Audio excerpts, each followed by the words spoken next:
Oklahoma birds coming to a theater near you. If you ever do decide to find one of those birds, they'll probably poop on your car. They do mine.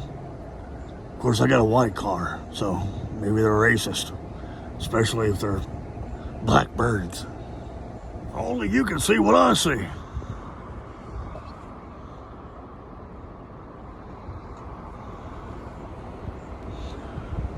Hell, oh, wait a minute.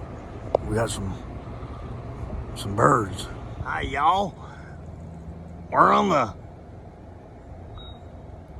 down under, right over here at, well, sounds like I'm lost. I don't know where I am. Oh, I'm in Oklahoma. Hey, you can prevent forest fires and lots of jiggity wiggity